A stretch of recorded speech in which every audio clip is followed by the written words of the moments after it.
Welcome to Tech Webcast, Australia's leading technology show. Download our iPhone app, www.techwebcast.info.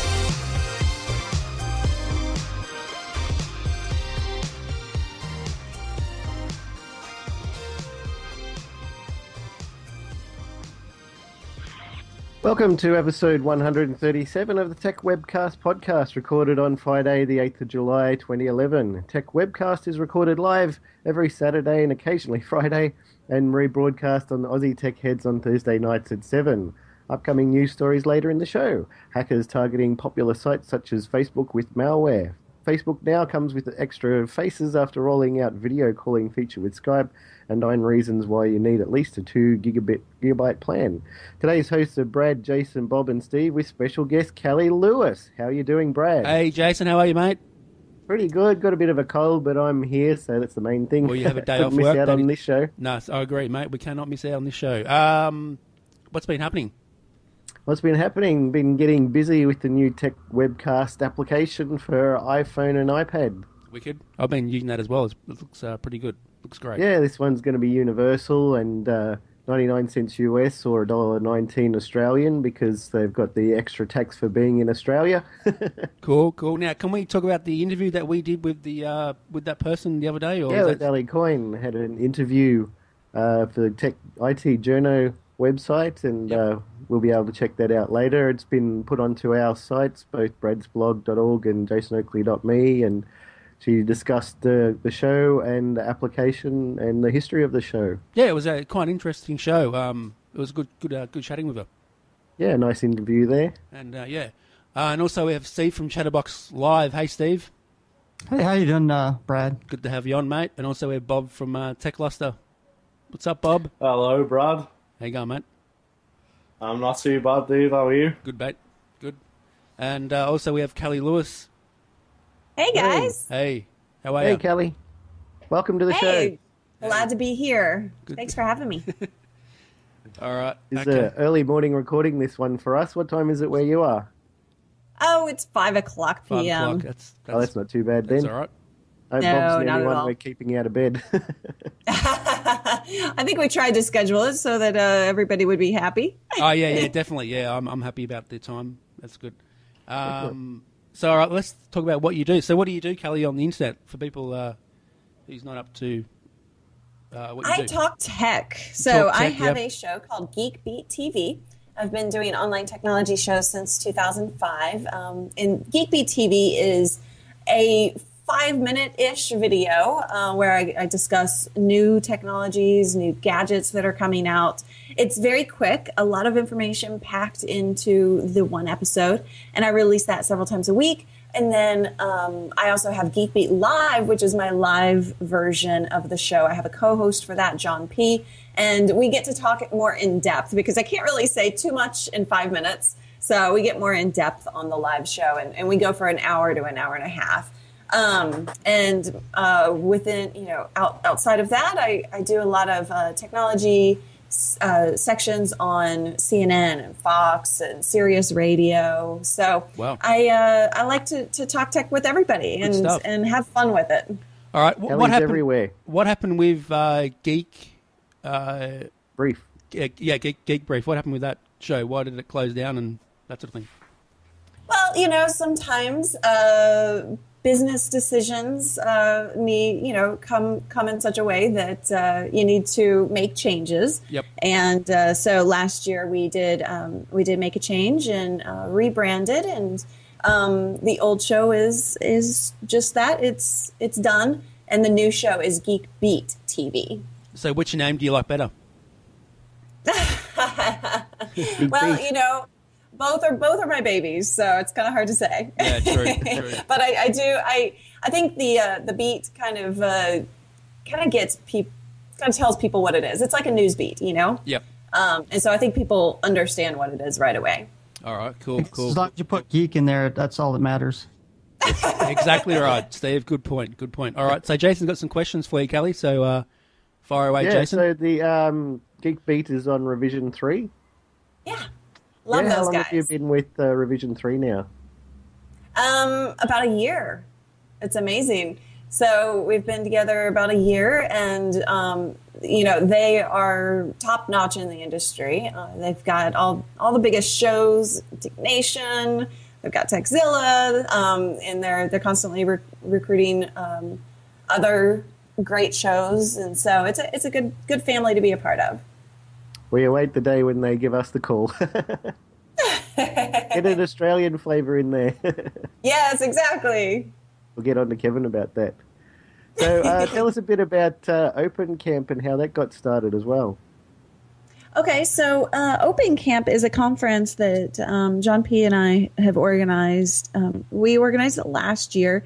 It started out 3 years ago, really. A lot of people in the geek community are familiar with WordCamps or Drupal camps. These are CMS platform specific, like for if you have a website and you use WordPress to manage that site and put all the content up. Then there are all of these throughout the country and throughout the world, these conferences that deal specifically with that platform, WordPress or Drupal or Joomla. And we've been organizing those in the Dallas community for a couple of years.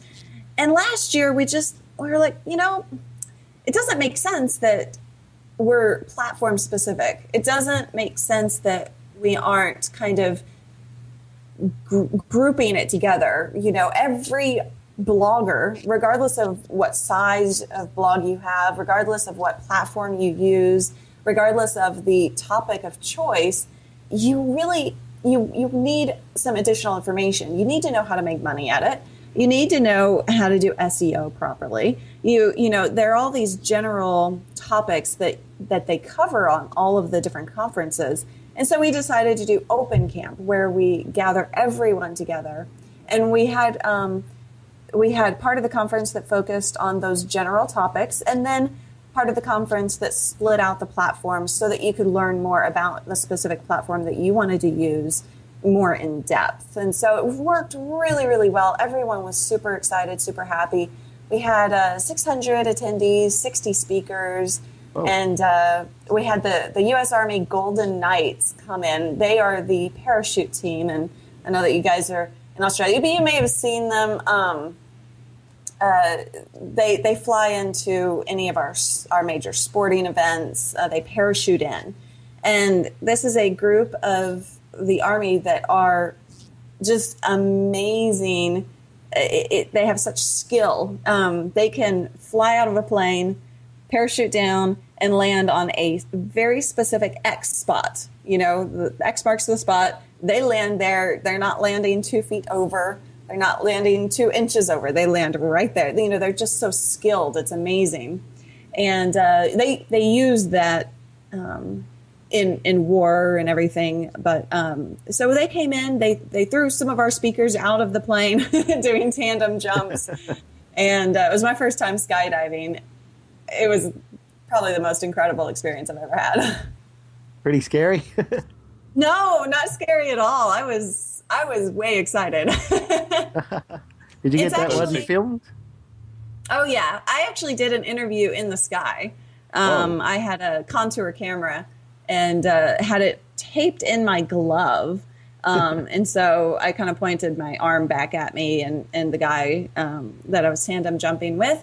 And we did an interview. And, people think it's scary. And it is for a lot of people right when they jump. Yep. But when you're in the air, if you're able to just actually take in what's happening, it's a very surreal, very amazing experience because you see the entire world. You're floating in the middle of the air, and a lot of people who skydive actually say that they used to be scared of heights, and that helped them get over it. So it's pretty cool. If you ever get the chance to do it. You ever tried bungee jumping? But don't blame me if you hurt yourself. Have you ever tried bungee jumping? No, that I will not try. No? That actually scares me a little bit, given the snapping effect that happens. I'm a very adventurous person, but bungee jumping is just the one thing that kind of irks me. Yeah, when I feel like you're on the end of a whip getting... Yeah, like around. I don't really want just bam, whiplash and all of that good stuff. I got And to I see you also went on a big trip not that long ago. I've been traveling constantly, a whirlwind of activity over the last 2.5 months. I went to LA, to San Francisco, to Orlando, to Seattle, to New York, to LA again, and I think a few other places in there. And I was doing a bunch of different things. In New York, we were live streaming the CEA line shows. This is an event that's put on by the same people as the CES, which is the biggest gadget event of the year. So this is a smaller trade-only event, but we went in, we took our entire studio, and actually we outfitted a trailer that held all of our equipment with our logos and pictures and everything, and that was driven across the country by John P. and Norm, one of our producers, and to take all the stuff from Dallas to New York. We live streamed the entire event, had all of the exhibitors showing us their new gadgets, their new technology, and it was fantastic. It was a great way to do this kind of event because you kind of sit in one place and everything happens there. They come to you, and people watching. Chicky is in the chat room here. She was paying attention to our chat room and our live stream coverage in New York. And so that was a lot of fun. Hopefully we get to do that again. Cool. And I also went to Seattle, got to see the Boeing facility. Good stuff. Nice. If you talk tech, I mean, that is just amazing. You also went to Australia too, is that correct? For this TV show? Yeah. Is that the one you meant? Yeah, that was a couple of years ago. So for the World's Best Job campaign that Queensland put on. Yeah, Queensland. Oh, that's right, yeah. Forgot about that I one. was the American candidate, the final American candidate, and they brought 11 of us down there to Australia to have our final contest. We did all sorts of things from blogging to doing video to doing tests like swimming. You should have won that. Oh, I thoroughly enjoyed the experience. I would have thoroughly enjoyed having won, but life takes you in different directions at different forks in the road, and I'm thrilled that I chose that I've gone down the path that I have, and I definitely want to get back to Australia. Definitely. Melbourne or Sydney, or what's the next place you'll come? I did not get to see Sydney. I flew through Sydney on the way home, but I didn't get to see it. Sydney's better than Melbourne anyway. Has been what? Sydney's better than Melbourne anyway. Oh. There's a bit of rivalry. It's very hostile around that area. Oh. Yeah, whatever, Bob. Yeah. Well, I definitely want to see Sydney. In Melbourne, the koala bear, like the koala and kangaroo. Yep. What's that called? Kangaroo. No, there's a facility where they have them and you can feed them and everything. Okay. I'm not sure what that's called. Oh, okay. My pictures of, there's the zoo. Yeah, they can do that. Yeah. The zoo, yeah. The zoo. Is it just a zoo? Okay. Yeah. It has different animals than we have here. In Sydney, you're not allowed to. Well, you can actually ride kangaroos. Did you know that, Kelly? I did not know that. Oh, that's a joke. I did not get to ride a kangaroo. That's actually a joke. I got a quick question for Callie. That's actually a joke. What started you in podcasting? What got me started? Yeah. So it was just the excitement, really, of the podcast, because it was in 2005, and I was anxious to do something other than what I was doing, and at the time, we were very excited about the possibilities and the technology behind podcasting, and it was just after released the first episode, just after Apple had released their first video iPod. So it was pretty obvious that video was where it was going to be, and there really wasn't anybody doing video. There were a few shows out there at the time, and it kind of took off. So it was really just about getting back into something that I loved, which was technology, taking advantage of the new technology that was there, and kind of finding some passion. So Bob's got some questions for you, Kelly. So fire away, Bob. Yeah, these are questions from Dylan Combs. You may have heard of him. You may not have heard of him. Of course. Yeah, Dylan Combs. He said that he unfortunately had to go back to work or something because work was really tight over there or something. I don't know, but he left me with these questions for you. Okay. First one is, if you had to choose one moment as the highlight of your tech podcasting career, what would it be? Oh, God. That is so difficult because I've done over 5 years, like 1,300 videos.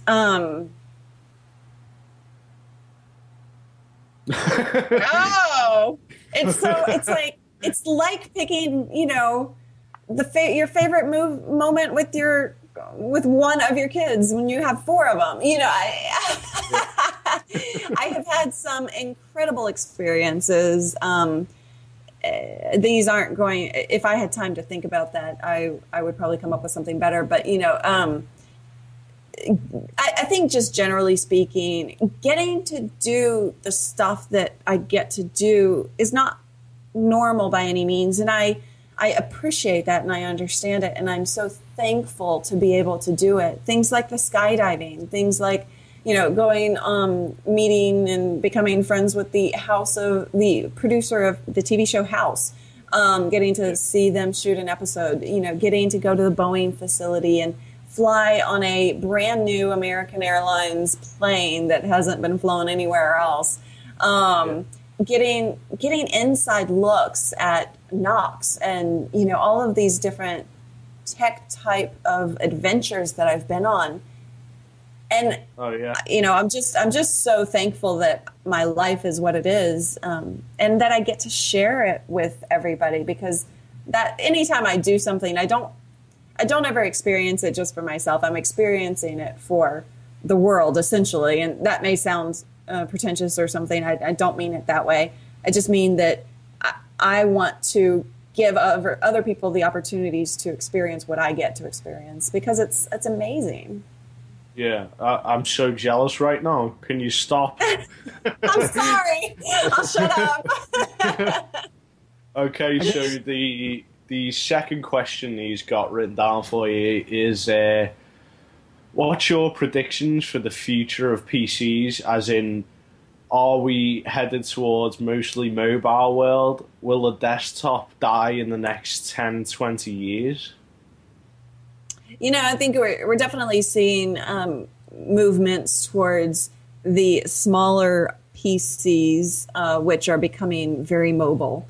I don't think I don't really think that desktops will die. They will become more for people who need specific, very heavy processing types of applications. Absolutely. Like, for example, my editors, they're never going to be editing, or for a very long time, they will not be editing on a phone or a tablet. That's just not, the processing power is not there. Yeah. And it won't be for a very long time, no matter how much stride that we've been making so far, which we have been making great strides in that department, but it's just, it has so far to go. So we are getting there, though. Yeah, we are getting there. But the majority of users will be using smaller, more lightweight, more portable devices, like tablets or Chromebooks or netbooks, whatever term you want to throw in there. But yeah, So- we certainly are. You can't deny that. He's got another tablet-based question, sort of mobile type question. He says, what's your opinion on WebOS for tablets? If more developers pay attention to it, could it be a good competitor to iOS and Android? I think I like WebOS. I don't think it has quite the potential as Android and iOS have shown themselves to have. And primarily, he's right that it is because the developers don't focus on it. It's because the user base isn't focusing on it. Definitely, yeah. But I think it also has some hurdles to overcome as well. I've seen some issues with people figuring it out, intuitive issues. So yeah, I think it could have potential, but it's not showing itself just yet. Yeah, and he said, what's your favorite podcast to watch or listen to? Please say Tech Webcast. Tech Webcast, of course. To be honest, I hate to say it, but I don't have the time very much to watch other people's shows as much as I want to and as much as I try. Like, I subscribe to all this stuff and I sit there and try and watch this, the majority of everything going on in this industry. And it's so difficult because Livid Lobster, our company here, has grown so exponentially in the last year, and we're doing so many different things that my time has just become so drained, But I look forward to the day that I can sit down and watch other content, because it's not good to just focus on your own stuff, because there are bad things that come out of that, It's good to get a second opinion on everything. A nice try, Steve. Pointing to yourself. he was going there. He was pointing to himself directly when I said, "What's his favorite podcast?" Chatterbox Live. Yeah, I do agree. It's a great podcast, but Tech Webcast is better. Now, Steve's got some questions for you, Kelly. Fire away, Steve. I got a few more questions. What is probably your all-time favorite gadget that you've either reviewed or used yourself? The QCat, of course. No, I'm just joking. Do you guys know what the QCat was? No. What is that? Oh, the QCat was this old. It was like the first barcode scanner, and it was in the form of a cat. It actually looked like a cat. Anyway, that was a complete joke. That was terrible. It was in the 90s, and it didn't really work that well, but it was all the rage. Anyway, I think some of my favorite products. This is it started out consumer, and it has very enterprise appeal as well now. But the Drobo started out as one of my favorite products that I've come across, because personally I deal with so much video files, pictures, images, and all of that I needed something, a gadget to be able to help me take care of all of that. And the Drobo does that. It's basically a storage robot, if you will. It takes care of your stuff. It does RAID without you knowing what RAID is, and it's been one of my favorite products that I've ever had, because it's helped me personally so much. And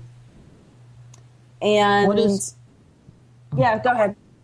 Oh, yeah, I had another question. Do you have any advice to any new podcasters or bloggers out there that are getting started or want to increase their viewership or expand their horizons, or like us? Yeah, like us. Some tips would be good. So obviously you've got to do something that you love, that you've got to talk about a topic that you have passion about, that you can talk about for years on end if it goes that way.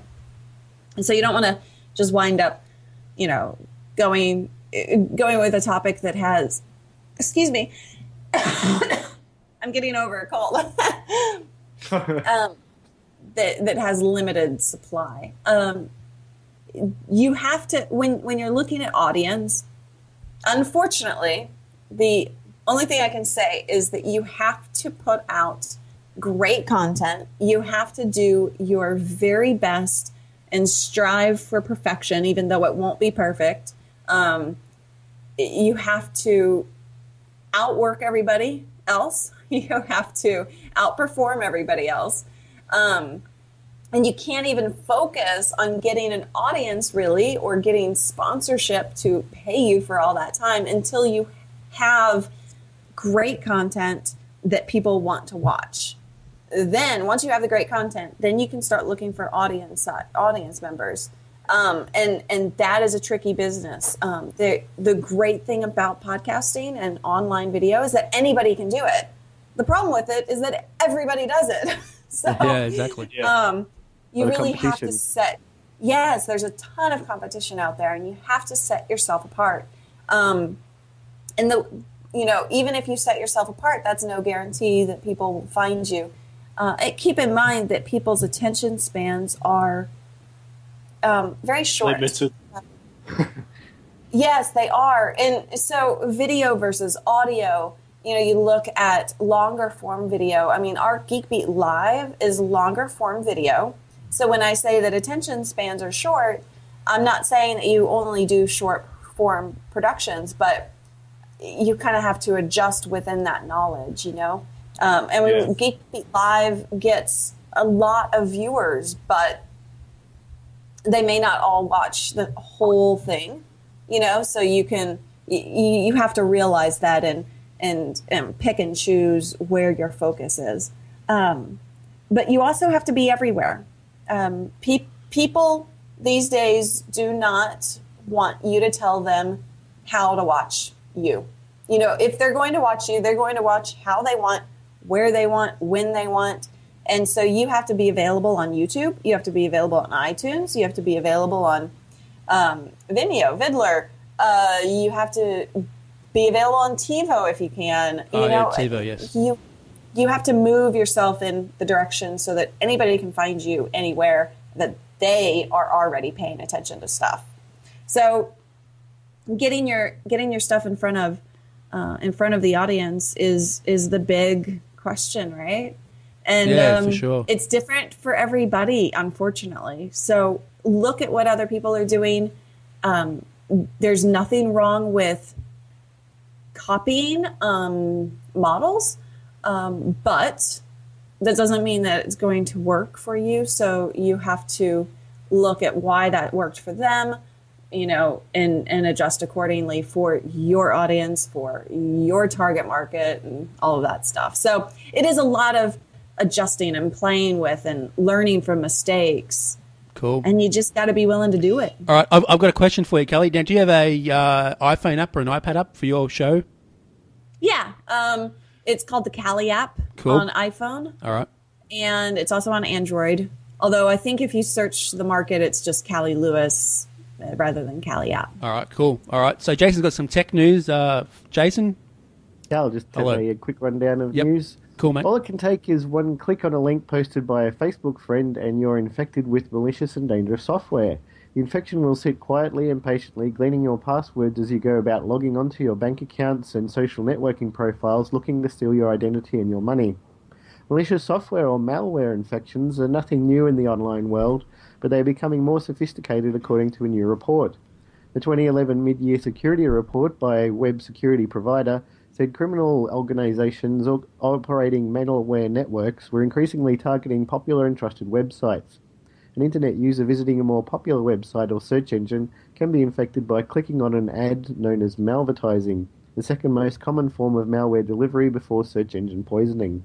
Crooks were also targeting social network sites, making login details a valuable commodity among malware operators, said Greg Singh, Systems Engineer Manager of security provider Bluecoat. Quick on the heels of Google's launch of its latest networking venture, Facebook has told its 750 million users they'll now be able to make video calls on the site.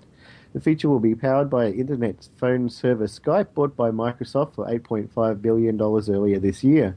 Microsoft also owns a small stake in Facebook. Facebook also redesigned its chat features so that people user messages most often show up first. To make video calls, Facebook users with webcam-equipped computers have to select the friends they want to chat with. In the chat window that pops up, clicking on a small blue video icon brings up the video chat feature. Currently, there is no option to video chat more than one person. That feature is available on Google+, a social service that Google began testing last week with a small number of invited users. Facebook is also adding group chat option. This works pretty much the same way as the Google group chat option on Google+. Once you're chatting with one friend, you can click on an icon to add more to the conversation. And 9 reasons why you need at least a 2 gigabyte plan. If you have a mobile phone with monthly limit on how much data you can use, here are some tips on what types of phone use will gobble up your precious megabytes. Streaming video and teleconferencing, the biggest offender. 1 minute of YouTube quality video eats up 2 megabytes. If you're on a plan that gives you 200 megs a month, you can't even watch Lady Gaga's telephone video once per day. Streaming audio, the second biggest offender and potentially more serious. While video is something we need to see to enjoy, internet radio is more of an accompaniment for other activities such as jogging or doing dishes. This means people like to keep it on for hours. Audio consumes about a quarter of the data that video does, but 10 minutes a day will break your bank if you're on a 200 meg plan. 1 hour a day of Pandora consumes nearly a gigabyte, which you can't afford if you're on a 2 gig plan and don't use other data hogging apps. Photos. If you're a real shutterbug, photos can consume significant amounts of data. Sending and viewing photos both count towards your monthly limit. Posting 10 photos a day eats up the most of a 200 meg plan. Maps. Navigation maps consume lots of data when they retrieve map images up to a megabyte a minute. Web surfing. Web pages vary wildly in size, so will depend quite a bit on whether you like to visit graphically rich sites, lots of data, or spare text-oriented ones, less data. Facebook, roughly equivalent to web surfing. Status updates won't take much data, but sending photos and viewing friends' pictures will. Email. Most emails are tiny in terms of data. Basically, you can send and receive email all you want as long as they don't have attachments such as photos. Twitter. Like email, these short messages don't use much data, but if you follow a lot of people and click on links, usage adds up.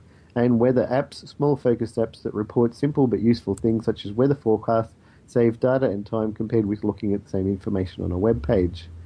And they have less of a problem with that over in the US because they tend to have bigger data plans there for mobile. Is that right, Callie? Say that last part again. You broke up. In the US, they have much larger data mobile plans than they do in Australia. So you have less of an issue with hitting caps and quotas.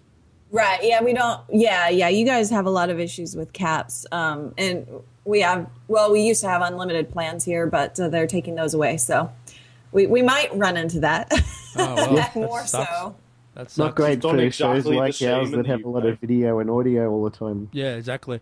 So, Kelly, I just want to get your view on Google Plus and the new Facebook video chat. What's your view on that? Yeah, Google Plus I'm loving it. I actually like it a lot. You know, it looks like Facebook and all of that, but I like it better than Facebook. The notifications work better in working with it and seeing new posts. I find it's kind of difficult in Facebook to figure out where your new comments are and comment back on them and everything when you have a lot of people to deal with. And so I really like Google Plus so far. I have played with it. I kind of just got in. I got under the wrong account at first. So this week kind of begins my playing with it. So I'll have more in the next week or so. But I think it's I think they hit it on what's the phrase? The head. Hit it on the head there? Finally, Google got something right. Yeah, exactly. You know, in the mobile space, I mean, they do things right all the time, but their social space has not been working out so well for them, and I think they got it. So Wave was Facebook a fail, video. Buzz was a fail. What? Wave was a fail, Buzz was a fail, but this time they've got something right. Yep, for sure. Exactly. I agree with that with Jason. So, Kelly, do you have an iPhone 4 or an iPad 2? You probably do. No, neither. Are you kidding me? I don't. Oh, I want an Android phone, so I haven't. Android girl. My contract is up in September, so I will move to Android then. Okay, that's cool. Now, Steve, any other questions for Kelly at all, Steve? Or Yeah, maybe just one more. But Yeah, sure, go ahead, I mate, just go found out that Cali's not your real name because I guess people in America couldn't pronounce it, so you kind of had to change it so That I people could didn't say know. it a little bit easier. What is their real name? Well, so my real name is Luria Petrucci, Wow. which has been butchered my entire life. I love my real name. I adore it. I'm not, I don't try and hide it at all. But when we started the show, it felt right to go with kind of an alias, an easier to say name. But I don't know that would have been the case. Maybe I should have just gone by Luria rather than Luria Petrucci. Maybe the Petrucci is just too much for people to handle. So I'm half Italian. That's why. Okay. But yeah, so that's kind of the story behind that. I adore my real name, and I'll never legally, change it to Cali. Oh, that's what I was going to ask you. Did you actually change it? But you say you haven't actually changed it. No. Okay. It's not a legal name, but it's also very much my name. Like if somebody calls me Cali versus Luria, I respond to it just the same in my head as Luria. So it doesn't mean anything different. I'm not an actor, or it's not a role for me. It's just a different name. It's just a stage name, just cool. like Tom Cruise or Mel Gibson. Yeah, exactly. Yeah, exactly.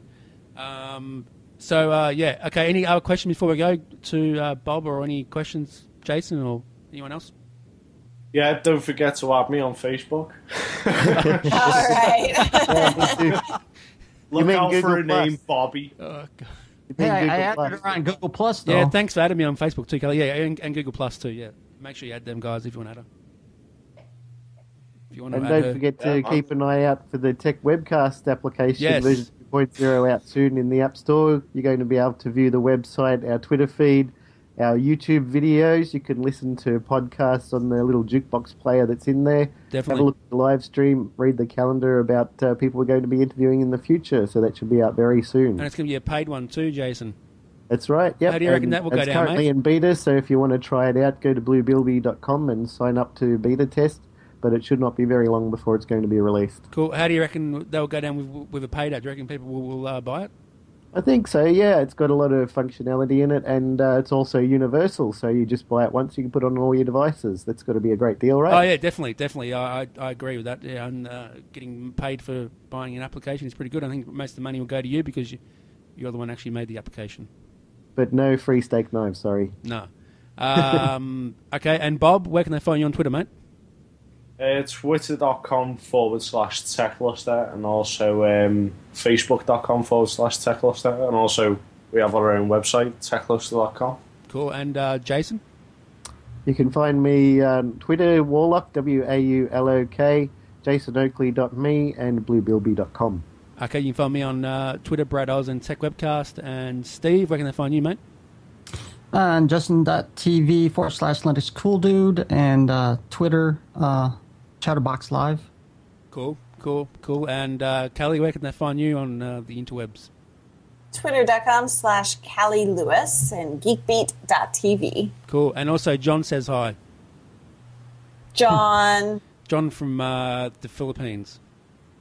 Oh, hi, John. I know too many Johns. I was like, did John P., my co-host, say hi? Sorry.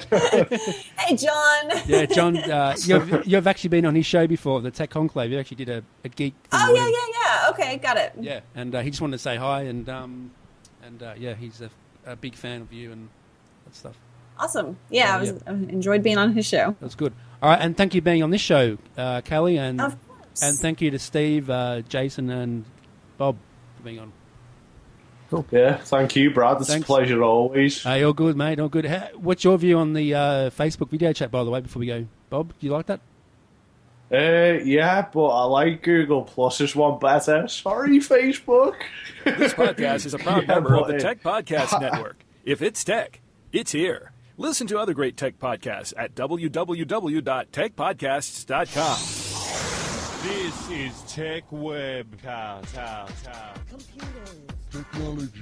Gadgets. other geeky stuff. It's on iTunes. It's awesome. And it's from the future. Follow us at twitter.com/techwebcast And on Facebook and check techwebcast.info for info. Tech Webcast. Turn on, tune in, drop on.